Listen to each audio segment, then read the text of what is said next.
el príncipe de los predicadores, Charles Spurgeon. Narrado por Samuel Andrés Chaparro Sandoval.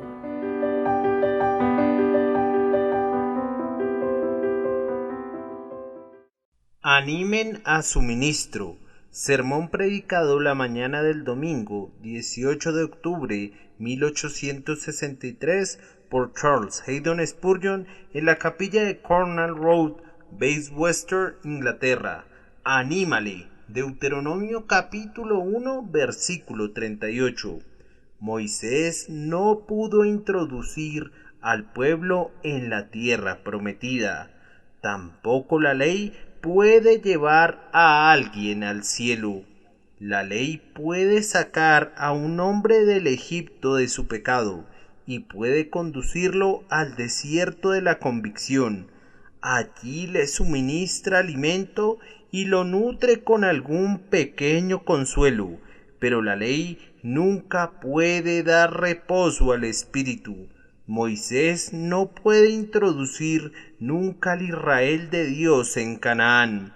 Esta tarea le fue asignada a Josué, cuyo nombre, como ustedes saben, no es sino otra forma del nombre de Jesús. Así como únicamente Josué podía echar fuera de la tierra a los cananeos y dar una porción a toda la simiente de Israel, así también solo Jesús puede dar reposo a los herederos del cielo. Moisés no puede hacerlo. Él puede ver la tierra prometida, pero no puede entrar nunca en ella. Las convicciones legales pueden ir acompañadas de algunos deseos orientados a las cosas divinas, y también de algunas percepciones de su dulzura. Pero el gozo final, el reposo que queda para el pueblo de Dios, viene al creyente únicamente a través de Jesucristo. Vean en esto la debilidad de la ley. No es capaz de conducirnos a nuestro reposo. Por las obras de la ley nadie será justificado. Entonces acudan presurosos a Jesús, pues Él es el capitán de nuestra salvación. Por Él nuestros enemigos serán subyugados y nuestra herencia eterna será adquirida. Sin embargo, no es mi propósito explorar la verdad mística implicada aquí. Me voy a limitar esta mañana al mensaje que se encuentra en la superficie. Josué era un hombre joven en comparación a Moisés.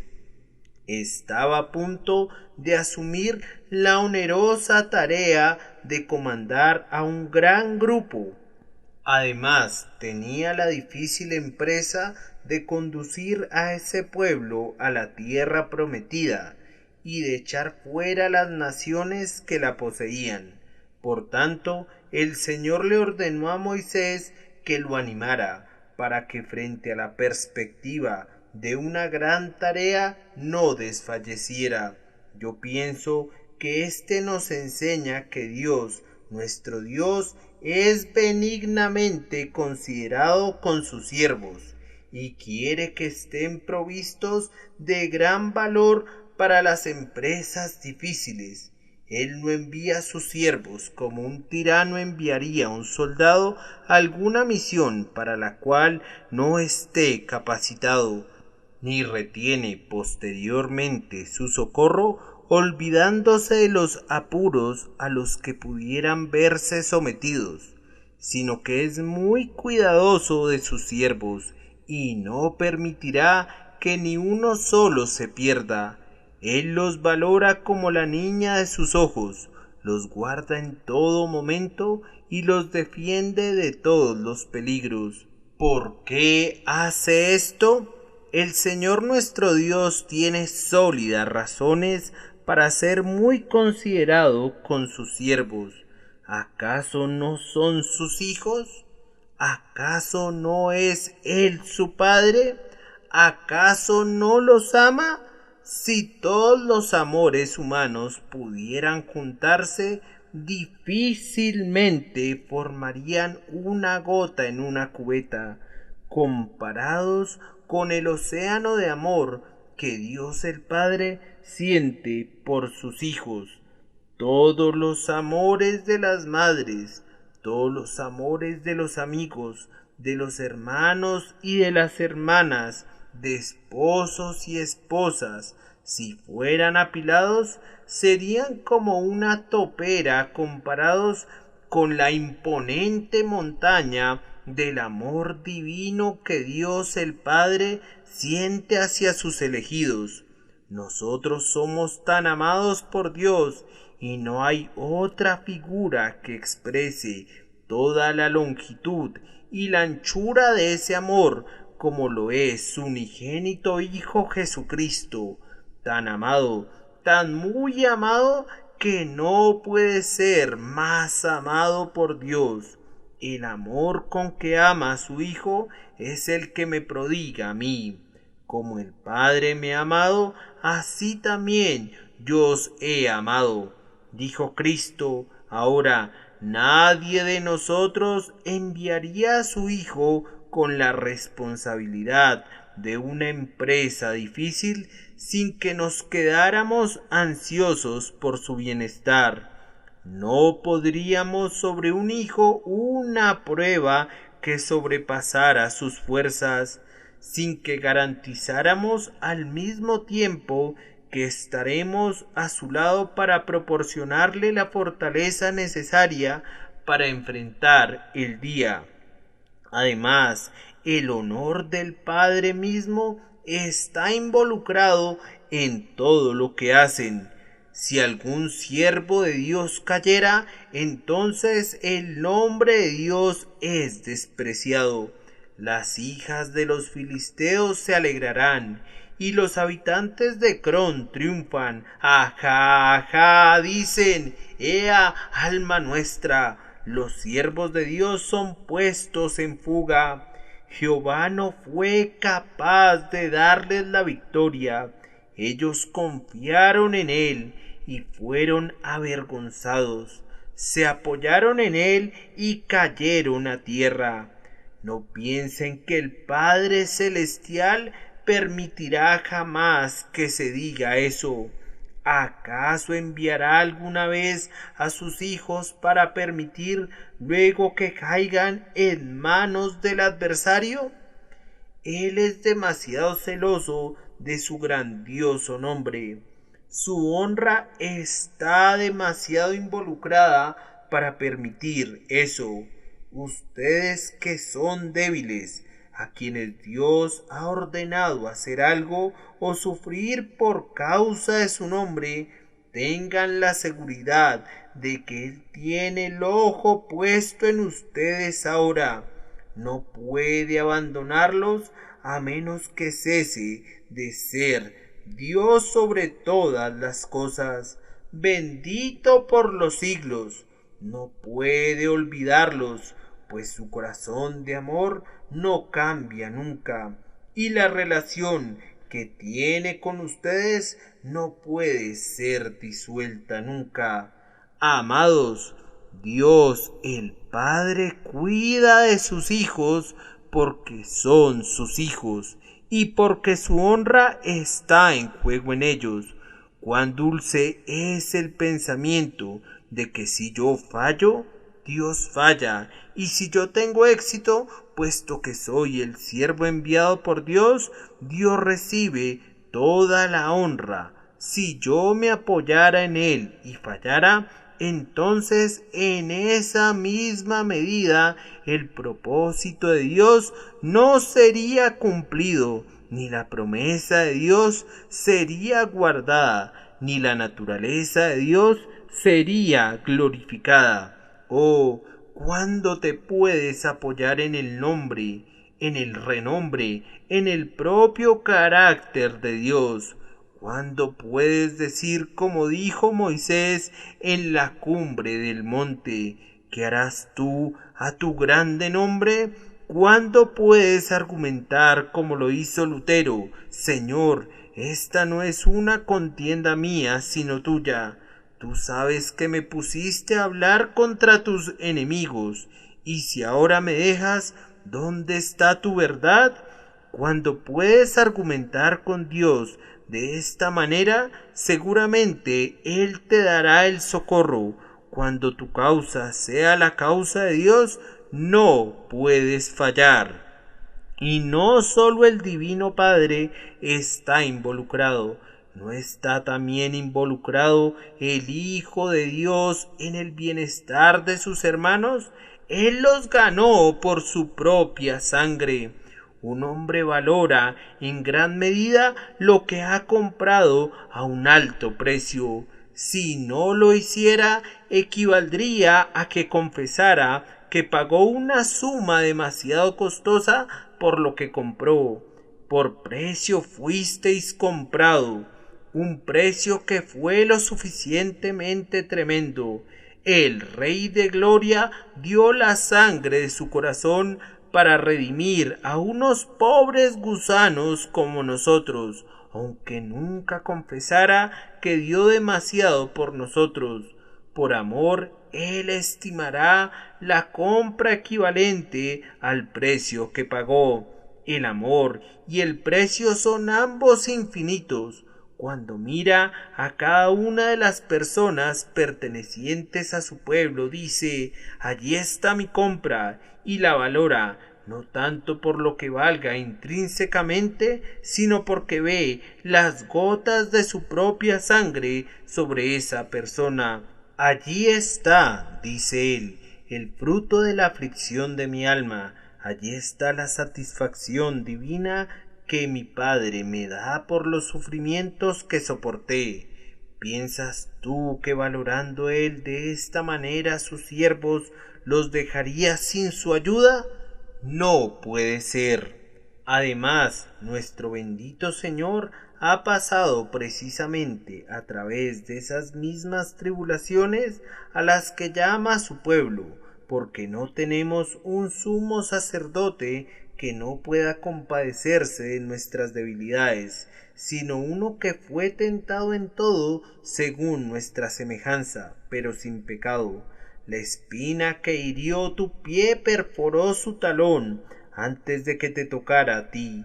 La aflicción que provoca que las lágrimas broten de tus ojos ha henchido antes que nada su corazón. En cada tormento que desgarra el corazón, el varón de dolores tuvo una porción. En toda angustia de ellos él fue angustiado, y el ángel de su faz lo salvó. Si ustedes mismos enviudaron, sienten una compasión por aquellos que son conducidos a un estado semejante para el cual son verdaderos extraños. Otros individuos que nunca hayan pasado por él. Yo sé que amarás a los huérfanos si fuiste alguna vez un niño sin padre. Ahora nuestro Dios y Señor fue desamparado por su Padre. Él dijo: Dios mío, ¿por qué me has desamparado? Él cubrió toda la distancia del dolor humano, y por tanto no sería posible que fuera desconsiderado con alguno de sus hijos amados. Para culminar este punto, ¿no saben ustedes que cada creyente es en realidad una parte de Cristo? Somos miembros de su cuerpo, de su carne y de sus huesos. ¿Fueron perseguidos los pobres siervos de Dios en Damasco? Cristo sufrió. Saulo, Saulo, ¿por qué me persigues? Hasta este propio día nuestra cabeza está en sintonía con nosotros. Él siente en su corazón todos nuestros suspiros y lamentos, pues estamos sumamente cerca de su carne y de sus huesos. ¿Creen ustedes que la cabeza ¿no cuidará de los miembros? ¿Dejaré que mi dedo se infecte por descuido hasta el punto que necesite ser extirpado por causa de la gangrena? No, en tanto que mi cerebro pueda pensar o mi lengua pueda hablar, y en tanto que Jesús pueda ver a su pueblo y su lengua pueda hacer alguna intercesión, no permitirá que el más ínfimo miembro de su cuerpo místico sufra por falta de pertrechos. Así como Dios cuidó de Josué, así Cristo cuida de ti en esta mañana, amado miembro del cuerpo de Cristo. ¿Acaso no basta este argumento, el interés del Padre y del Hijo? Si no bastara, recuerden al muy bendito Espíritu. Él mora en todo el pueblo de Dios. ¿Cómo podría morar en ellos y no ser cuidadoso con ellos? Nosotros olvidamos al enfermo y al pobre porque viven en callejuelas ignotas por las que no transitamos, pero ustedes no podrían soportar que la pobreza languideciera en su propia casa, me parece, sin que hubiera una disposición a remediarla. No podrían tolerar que la enfermedad yaciera en su propio aposento sin mostrar ninguna simpatía. Ahora, nuestro cuerpo es la casa del Espíritu Santo. Él mora en el cuerpo como en un templo. ¿Y piensan ustedes que verá a su gente languidecer por falta de gracia mientras esté presente con ellos? ¿Podría suceder que caminen ellos y los vea morirse de hambre, que perciba sus necesidades y sus privaciones y que no satisfaga sus necesidades? No tengan sueños tan duros acerca del tierno y bendito Espíritu cuyo nombre es el Consolador. No ha de olvidarse que su oficio consiste en satisfacer las necesidades del pueblo de Dios. El quehacer del Espíritu Santo es cuidar de los santos. Jesús dijo: cuando me vaya, les enviaré al Consolador, en tanto que tuvieran la presencia personal del Señor Jesucristo. Los discípulos no necesitaban nada. Si Él tenía en cualquier momento un lugar donde descansar su cabeza que le hubiere sido dado por caridad, ellos podrían descansar con Él. Donde yo estuviere, allí también estará mi servidor. Esa era la regla amorosa de Cristo. Cuando partió, ellos se quedaron como huérfanos hasta que el Espíritu de Dios vino como otro Consolador para que esté con vosotros para siempre. ¿Crees tú que el Espíritu Santo descuidaría su oficio? Oh creyente débil y tembloroso, ¿te imaginas que Dios el Espíritu Santo será negligente con su sagrado cargo? ¿Puedes suponer que ha asumido aquello que no puede o no quiere desempeñar? Ahora, si es su función obrar en ti, fortalecerte, iluminarte, consolarte, ¿puedes suponer que te ha olvidado? Porque dices: oh Jacob, y hablas tú: oh Israel, mi camino está escondido de Jehová, y de mi Dios pasó mi juicio. ¿No has sabido, no has oído que el Dios eterno es Jehová, el cual creó los confines de la tierra? No desfallece ni se fatiga con cansancio. Tú estás cerca de él.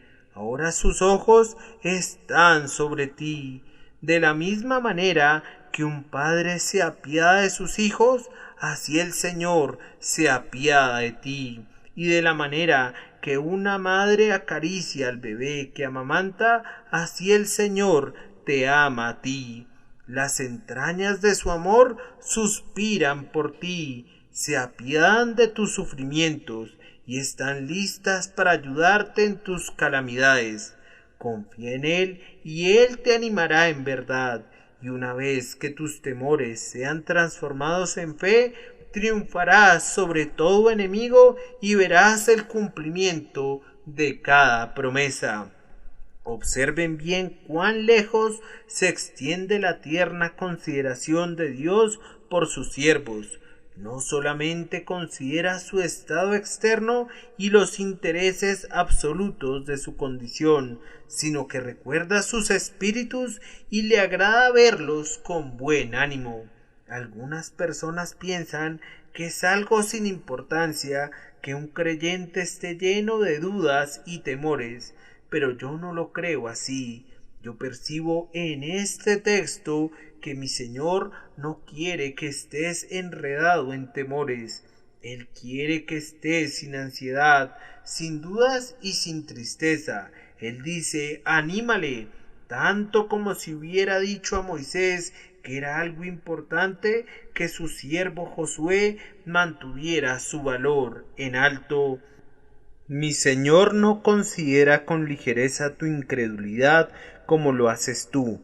¿Está desalentado esta mañana? Bien, esto es un asunto preocupante. A mi Señor no le agrada ver tu rostro triste. Asuero puso en vigor una ley, la recordarás, que nadie debía presentarse en la corte del rey vestido de luto. Pero esa ley no es la ley de mi Señor, pues puedes venir enlutado como estás, pero de todas maneras Él quiere que te quites esos harapos y ese cilicio, pues en verdad hay muchos motivos para el regocijo. Alégrate siempre en el Señor, ten buen ánimo, espera en el Señor, pues Él renovará tus fuerzas. El cristiano ha de tener su ánimo en alto para glorificar al Señor. Si sustentara su espíritu en alto, sería capaz de soportar una prueba tras otra. Se acerca al fuego, pero el fuego no lo alcanzará si su fe es firme.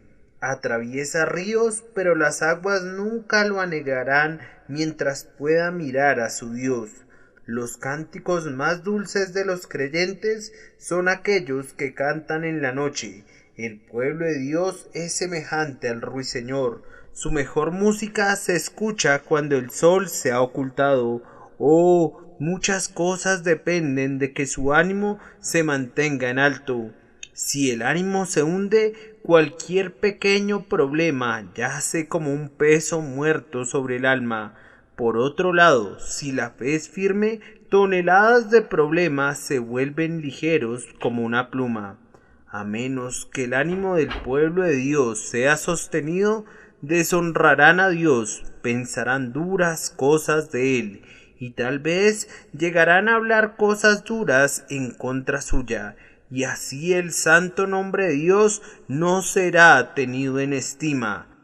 ¡Qué mal ejemplo es ese! Esta enfermedad de la duda y del descorazonamiento es una epidemia que pronto se propaga en el rebaño de Dios. Un creyente alicaído pone tristes a 20 personas. Esta fobia es una especie contagiosa de locura.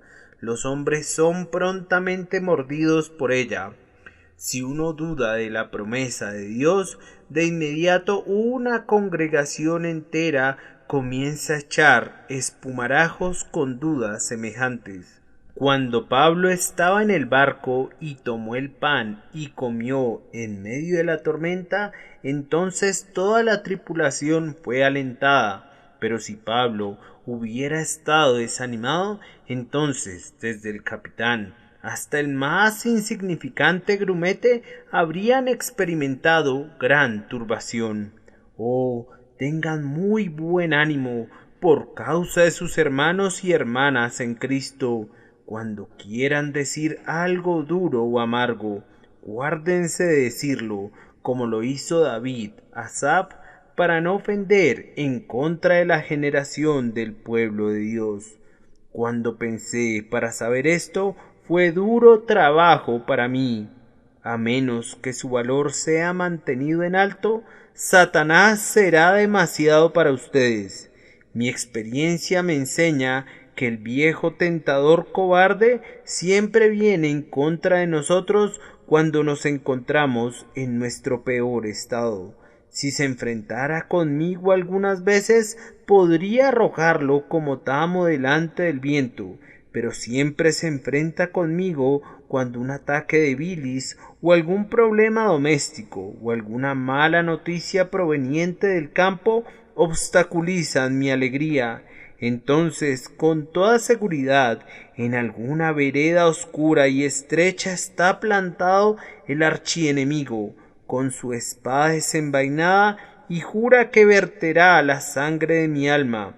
Pero basta que el corazón sea recto, basta que el espíritu esté gozoso en Dios mi Salvador, y el gozo del Señor será su fortaleza, y ningún demonio del infierno prosperará en su ataque contra ustedes. Además, el trabajo es ligero para un hombre de espíritu animado. Cuando el ánimo es el apropiado, puedes trabajar todo el día y casi toda la noche, pero si dejas que tu corazón se hunda y que a tu alma le falte valor, entonces te cansarás y clamarás: quiera Dios que ya fuera de noche para poder descansar de nuestro trabajo. El éxito acompaña la alegría. El hombre que trabaja alegrándose en su Dios, creyendo con todo su corazón, tiene el éxito garantizado. El que siembra con esperanza, con regocijo segará. El que confía en el Señor y se ríe ante las imposibilidades, pronto descubrirá que no hay imposibilidades de las cuales reírse, pues para el hombre que tiene su confianza puesta en Jehová, todas las cosas son posibles. Es por tanto de suprema importancia que el ánimo del cristiano se mantenga constantemente en alto. Dios lo considera así. Así dijo el Señor: anímale, alegra el corazón del buen hombre, haz que el creyente cante de gozo, anímale. En segundo lugar, hacemos la observación de que Dios usa a los miembros de su propio pueblo para que se animen los unos a los otros. Él no le dijo al ángel Gabriel: allí está mi siervo Josué, que está a punto de introducir al pueblo de Canaán. Desciende y anímale. Dios no hace nunca milagros innecesarios. Si sus propósitos pueden ser alcanzados por medios ordinarios, Él ciertamente los cumplirá, sin necesidad de usar alguna energía milagrosa. Gabriel no habría sido ni la mitad de apto de lo que fue Moisés para la obra. La simpatía de un hermano es más preciosa que la embajada de un ángel. El ángel de alas ligeras habría conocido mejor la orden del Señor que el temperamento del pueblo. Un ángel no podía haber experimentado nunca la dureza del camino, ni haber visto a las serpientes ardientes, ni haber guiado a la multitud de dura cerviz en el desierto. Por mi parte, me alegra pensar que Dios realiza su obra por medio del hombre. Nos da lazos especiales de hermandad. Hemos de depender los unos de los otros. Necesitamos condolernos de nuestro dolor y también invitar al compañerismo en nuestros gozos. Así que, al ser mutuamente dependientes del consejo y de la protección de los unos para con los otros, somos fusionados más completamente en una sola masa y somos hechos más plenamente una familia. ¿A quiénes entonces ha de ser asignada esta obra de animar a la gente? Seguramente los ancianos deben hacerlo, aquellos que son de años más maduros que sus semejantes. Conozco algunas personas ancianas que, cada vez que ven a un joven cristiano, se aseguran de informarle de todas las dificultades y peligros del camino. Como desconfianza y temeroso, siempre tienen una historia lastimera que contar acerca del camino al cielo. Este era el viejo estilo del cristiano en muchas de nuestras iglesias. Por mi parte, yo pienso que el cristiano anciano ocuparía mejor su tiempo si cuidara de las ovejas del rebaño y procurara cargarlas en su pecho.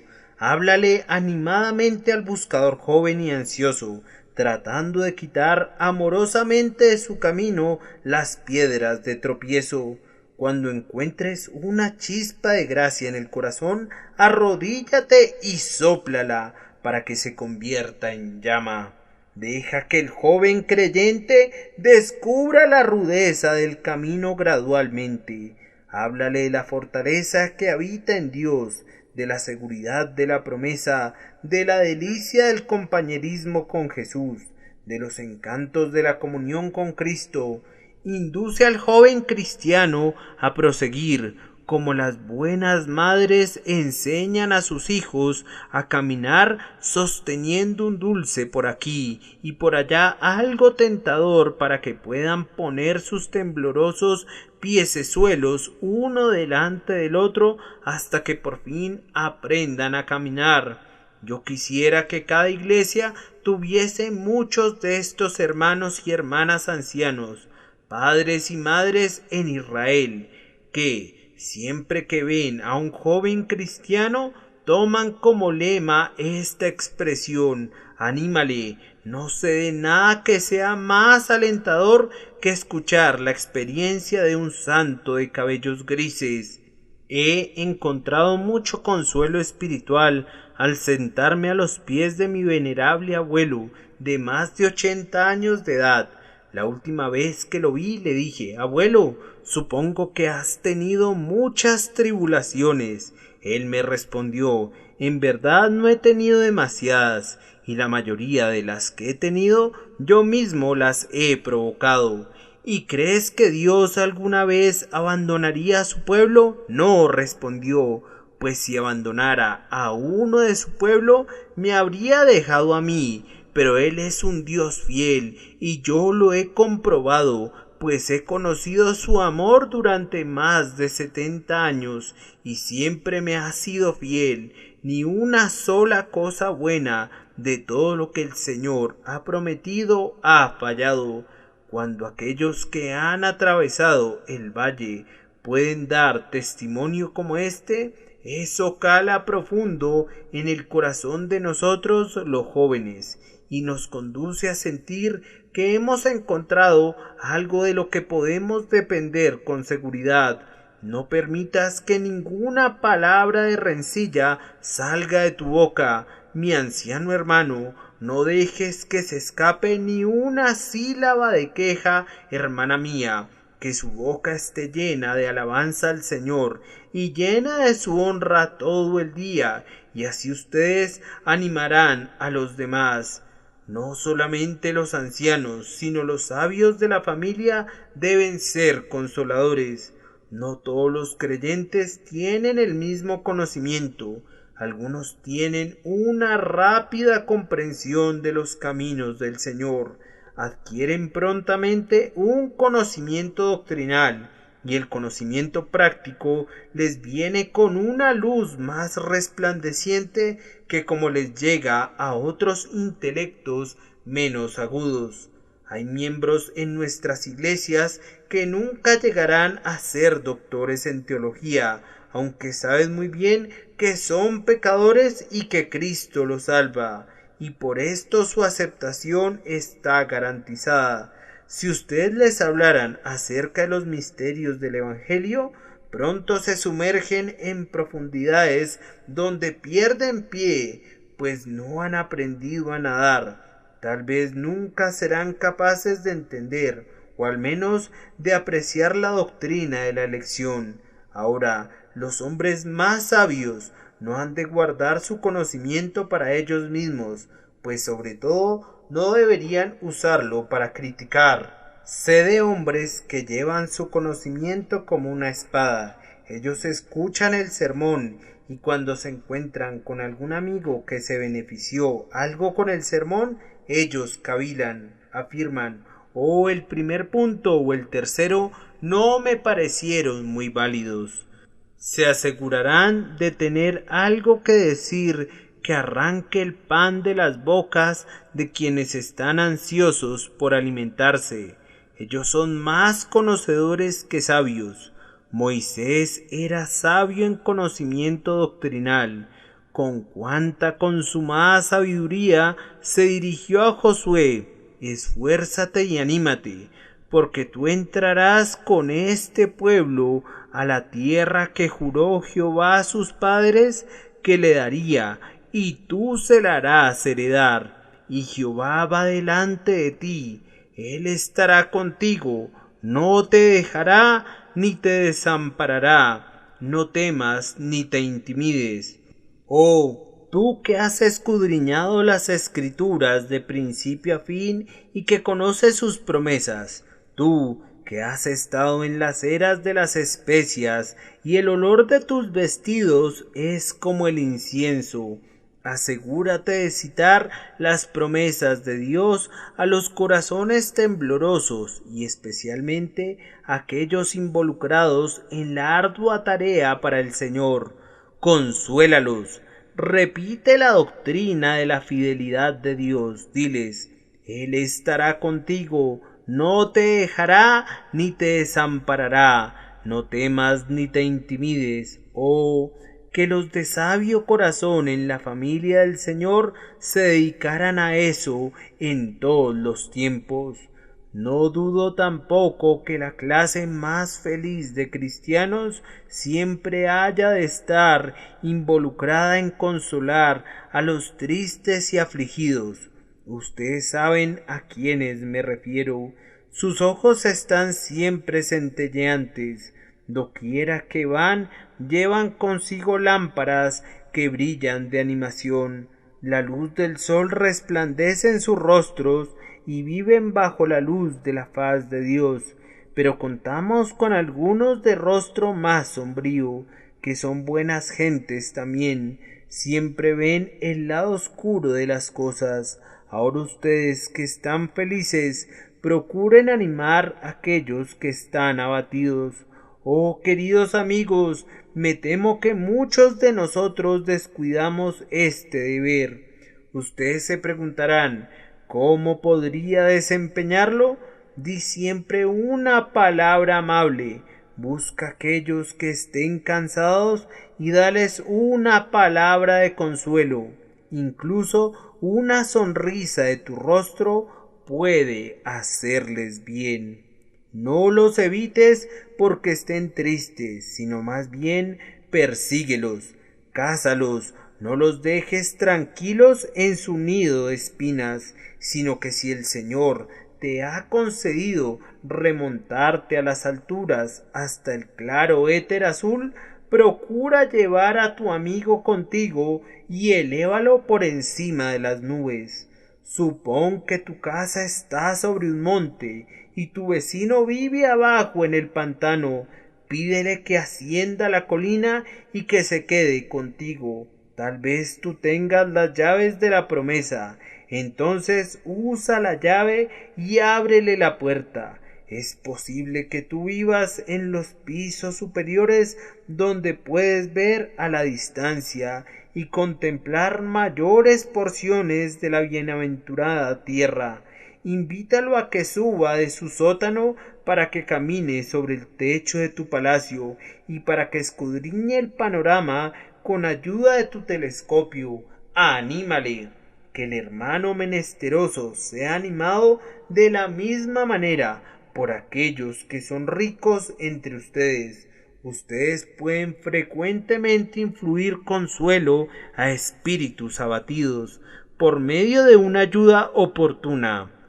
El menesteroso se considerará rico con las obras que le des.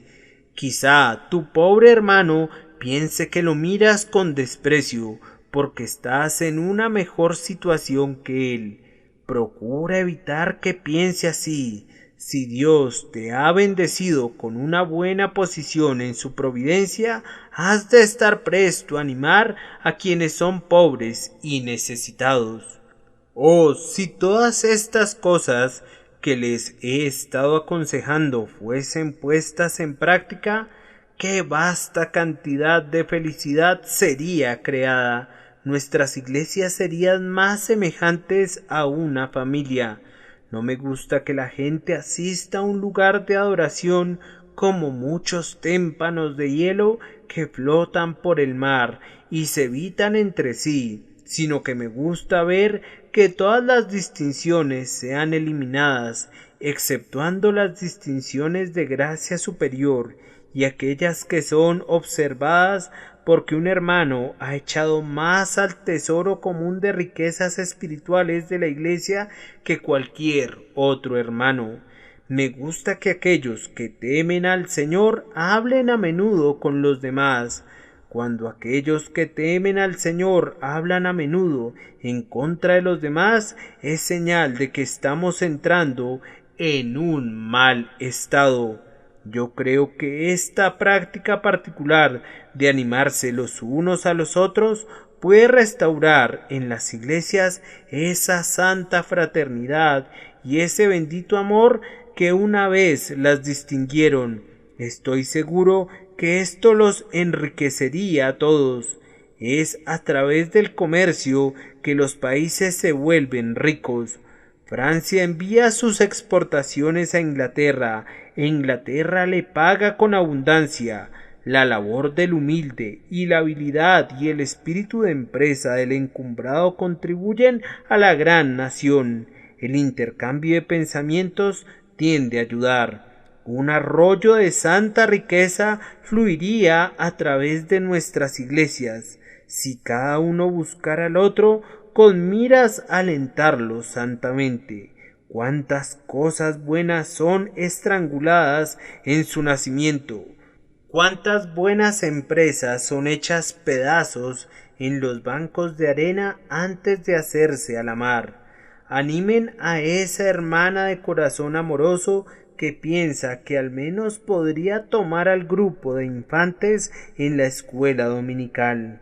Animen a esa anciana que tiene poco talento, pero que aún así podría ir de casa en casa para atender a los enfermos. Animen a ese pobre comerciante que se debate porque quiere hacer algo para el Señor. Si pudiera de alguna forma ser liberado de los constantes cuidados que lo agobian. Animen a cualquier alma que contenga alguna chispa de gracia. Esfuércense por ayudar a otros y descubrirán un retorno pleno de gracia en su propia alma. Dios los anima, Cristo los anima cuando les enseña el cielo que ha ganado para ustedes. El Espíritu los anima cuando produce en ustedes así el querer como el hacer por su buena voluntad. Entonces actúen a la manera divina y vayan a animar a otros, siguiendo el lema «Anímale». Prosigo hacia el objetivo supremo de mi mente. Se me ocurrió hace algunas 6 semanas que podría decir unas cuantas cosas a la congregación de mi hermano que tal vez él mismo ni siquiera querría mencionar, y puesto que esta es una nueva empresa y estoy seguro que todos nuestros corazones desean ansiosamente su éxito más rotundo, podría yo tomarme la libertad de decir unas cuantas cosas a la congregación que se agrupa alrededor de este púlpito, que podrían ser útiles para el futuro de la Iglesia. Voy a hablar de él como de un extraño, como hablaría de cualquier otro joven ansioso de construir una iglesia y glorificar a su Señor. Yo creo que hay una ocasión especial para el ejercicio de este deber de animar a los demás en el caso del ministro y de la iglesia de este lugar. Es una empresa nueva que está rodeada de peculiares dificultades y que existe una labor especial. Vamos, se preguntarán ustedes, ¿acaso un ministro requiere ser alentado? Nosotros tenemos suficientes problemas durante toda la semana, con nuestras pérdidas por aquí y nuestras cruces por allá. Nosotros necesitamos ser animados, pero, en verdad, los ministros no lo requieren. Si quieren conocer la refutación de tal idea, sería bueno que subieran a este púlpito y lo ocuparan por un tiempo breve. Si quisieran hablar de intercambio de puestos, yo en verdad diría que en lo que concierne al placer de mi oficio, aparte del gozo espiritual que mi Señor me da, yo cambiaría mi lugar con un barrendero de las calles o con un hombre que tritura piedras en el camino. Si un hombre desempeña el oficio de un ministro cristiano correctamente, nunca tendrá ningún descanso. Dios ayude, dice Richard Baxter, al hombre que considere fácil la vida de un ministro. Vamos, él no solamente trabaja todo el día, sino que en su sueño lo encontrarán llorando por su congregación, sobresaltándose en su cama, con sus ojos llenos de lágrimas, como si tuviese el peso de los pecados de su congregación oprimiendo su corazón, y no pudiera soportar ese peso.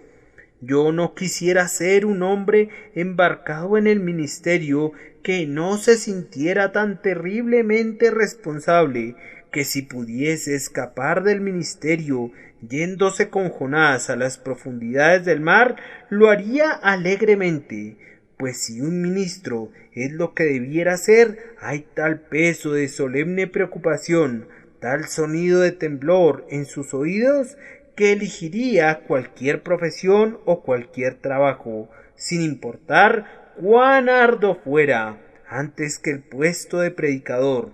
Pero si el atalaya viere venir la espada y no tocare la trompeta, y el pueblo no se apercibiere, y viniendo la espada hiriere de él alguno, éste fue tomado por causa de su pecado, pero demandaré su sangre de mano del atalaya. Reflexionar y devanarse los sesos con la pregunta ¿seré libre de su sangre? Es algo terrible.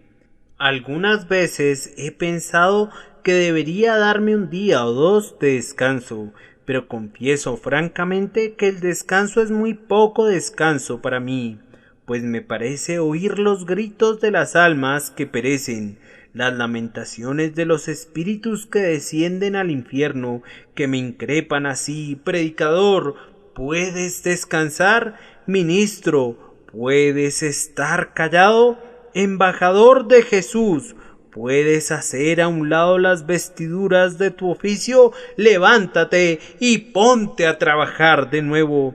El señor Whitefield solía decir, cuando pensaba en el ministerio y todo lo que éste involucra, que quería subirse al techo de cada carruaje de alquiler de Londres para predicar el Evangelio mientras los pasajeros proseguían su camino. Es un trabajo tan solemne que si no animan a su ministro probablemente se sumirá en la desesperación. Recuerden que el hombre mismo necesitará de alientos porque es débil. ¿Quién es suficiente para estas cosas? Servir en cualquier parte del ejército espiritual es peligroso, pero ser un capitán equivale a estar doblemente expuesto. La mayoría de los tiros son apuntados a los oficiales.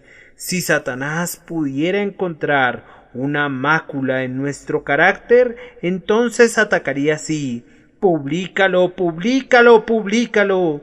Si nos pudiera conducir a no explicar una doctrina, o a desviarnos en la práctica, o a extraviarnos en la experiencia, se daría por satisfecho. ¿Cómo le agrada al diablo quebrar los vasos de misericordia? Oren por el pobre hombre a quien ustedes exponen al peligro y deben preservar mediante súplicas.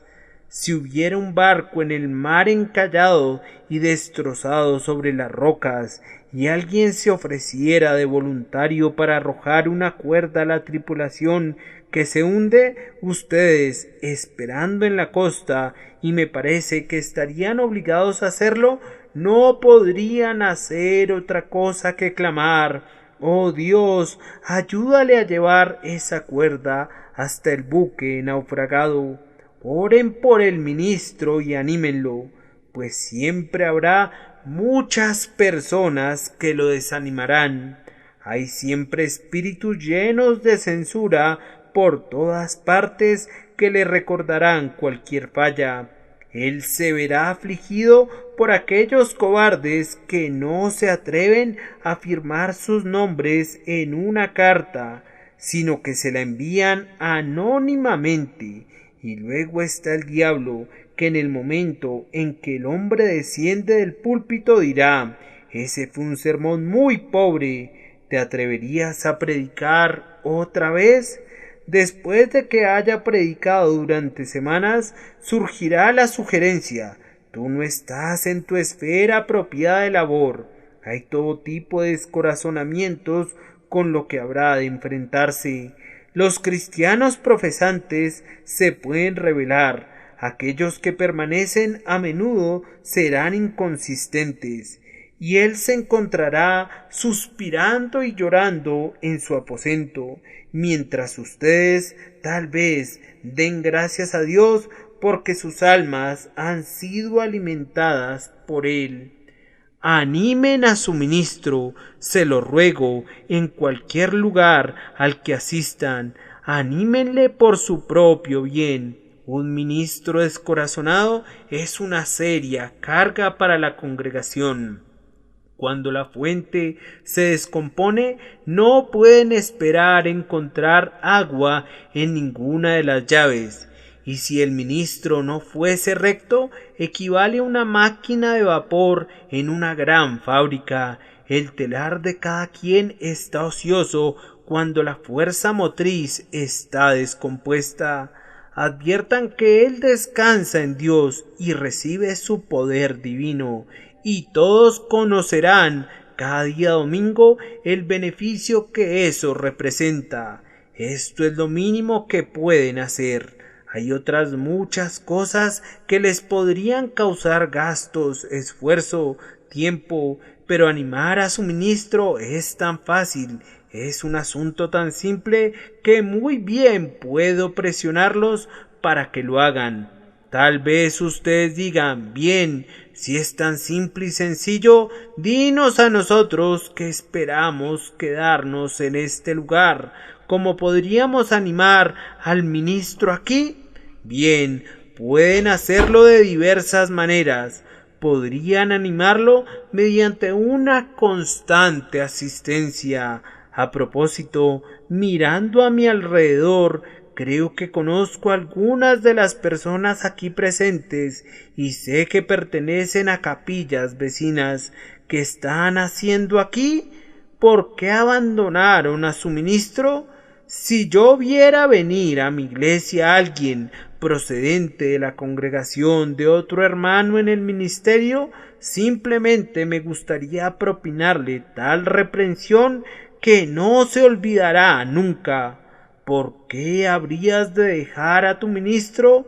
Si todo mundo hiciera eso, cuán descorazonado estaría ese pobre hombre. Solo porque da la casualidad que alguien pasa por este vecindario, ustedes abandonan sus asientos. Un cumplido para mí, dirían. Yo se los agradezco, pero ahora permítanme darles este consejo a cambio. Aquellos que van de un lugar a otro no son útiles para nadie, pero aquellos que, cuando los siervos de Dios están en su lugar, mantienen sus propios lugares y hacen saber a todo mundo que, aunque otros desanimen a su ministro, ellos no lo harán, pues aprecian su ministerio. Son los hombres verdaderamente útiles.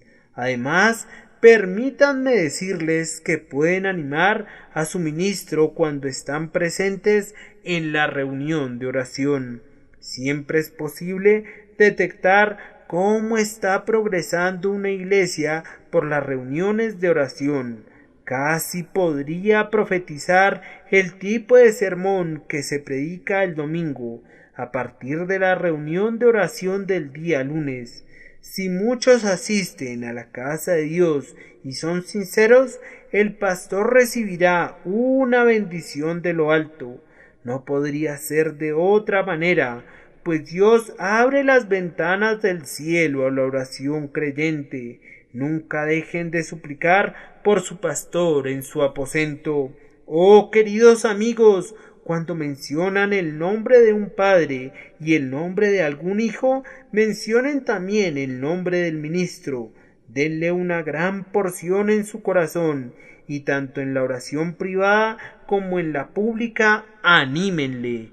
Anímenle, además, haciéndole saber si han recibido algún bien, o si viniese a esta casa de oración un pecador que necesitara un Salvador y desconociera el camino, y las palabras de mi hermano le señalaran la cruz del Salvador, si el ministro fuese el instrumento de mostrarles lo que significa la fe y de conducirles a creer en él, que nos ha reconciliado para con Dios por su muerte, no oculten las buenas nuevas, vengan y díganlo.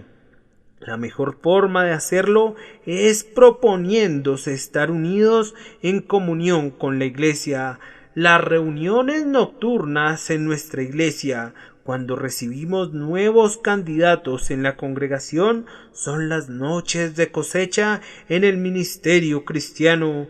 Entonces es cuando vemos cómo prospera la causa de Dios en nuestra mano. Pero si los muchos que han sido convertidos dentro de la iglesia no se lo hicieran saber al ministro y se lo guardaran, ¿cómo habría de ser consolado el pobre hombre? Sé que me dirijo a algunos aquí del pueblo de Dios que no han hecho nunca una profesión. Supongan que todo el pueblo de Dios hiciera lo mismo que ustedes, y tienen tanto derecho a hacerlo como ustedes. ¿Cómo, les pregunto, cómo se mantendría el propio ministerio? ¿Cómo se impediría que los corazones de los ministros se quebrantaran si nunca supieran de ninguna conversión? Dense prisa, no los pospongan, no se demoren en guardar los mandamientos de Dios, sino pasen al frente de inmediato y reconozcan lo que Dios ha hecho por su alma. Además, todos ustedes pueden animar al ministro por la consistencia de sus vidas. No creo haberme sentido más gratificado que cuando en una ocasión estaba en una reunión de oración y tenía que reportar la muerte de un joven hermano que estaba al servicio de un eminente empresario. Llegó una notita del empresario que decía: mi empleado Eduardo ha muerto. Les envió aviso de inmediato para que me envíen a otro joven, pues si sus miembros son tal como él era, no deseo nunca tener mejores empleados alrededor mío. Yo leí la carta en la reunión de la iglesia y pronto se encontró a otro joven. Es algo alentador para el ministro cristiano saber que sus convertidos son tenidos en alta reputación. Un patrón impío dijo de otro miembro de mi iglesia: no pienso nada bueno de él, no es útil para nadie, no puede decir una mentira. Oh, ese es el honor que un ministro cristiano anhela y desea con ansias: tener seguidores consistentes. contar entre quienes lo escuchan con personas que adorarán la doctrina de Dios nuestro Salvador. Reúnanse alrededor de mí, hermano, todos ustedes, y anímenlo, ayudándole con ahínco y confirmándolo en toda buena palabra y obra. Hay un vecindario aquí, me han informado que requiere evangelización. Aquí tenemos la pobreza junto a la riqueza. ¿Acaso aquella desventurada alfarería no sería mejor para la construcción de esta casa de oración? Estoy seguro que mi amigo Sir Morton Peto pensaría que ha desperdiciado su dinero si fuera simplemente para la reunión de una congregación y no para mejorar el vecindario. Construimos siempre nuestras casas con miras a la gente que está alrededor. Creemos que es como abrir un pozo en el desierto o una posada para las caravanas o un oasis en el desierto o colocar una fuente de agua potable donde las almas sedientas pudieran beber. Es llevar un nuevo médico al vecindario para que atienda las dolencias y enfermedades de las almas. Oh, cuán vivamente anhela mi corazón el éxito de esta casa, no únicamente porque el ministro sea mi hermano, sino porque él es un valiente soldado de Cristo. Por predicar la verdad no ha dudado en granjearse una multitud de enemigos en otras partes, y no se avergonzará de hacer lo mismo aquí, si el mismo caso ocurriera. Yo le honro porque él ha honrado a mi Señor, y yo espero que ustedes reciban de él la verdad, toda la verdad y sólo la verdad, en la medida que Dios se las ha enseñado. Yo sé que está presto a entregar su cuello por la conversión de las almas. Yo conozco su disposición para hacer cualquier cosa por la conversión de los pecadores. Y si ustedes no lo alientan, atraerán sobre sus cabezas todas las maldiciones de aquellos que rechazan al profeta de Dios.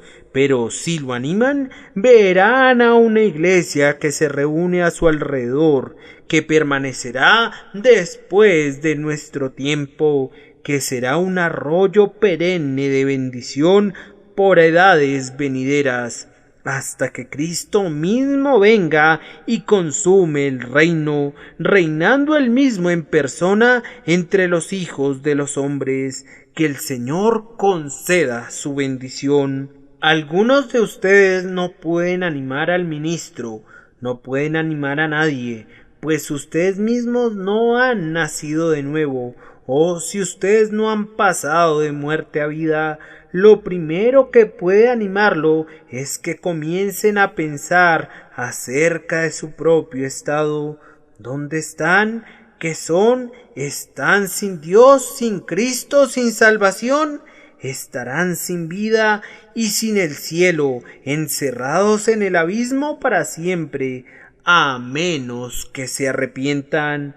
Oh, ustedes animarán al ministro si el Señor los guía a considerar sus caminos y a volverse del pecado y de la justicia propia también, y a mirar al todopoderoso Salvador, que puede salvar perpetuamente a todos aquellos que confíen en él. Que el Señor agregue una bendición por Cristo nuestro Señor. Amén.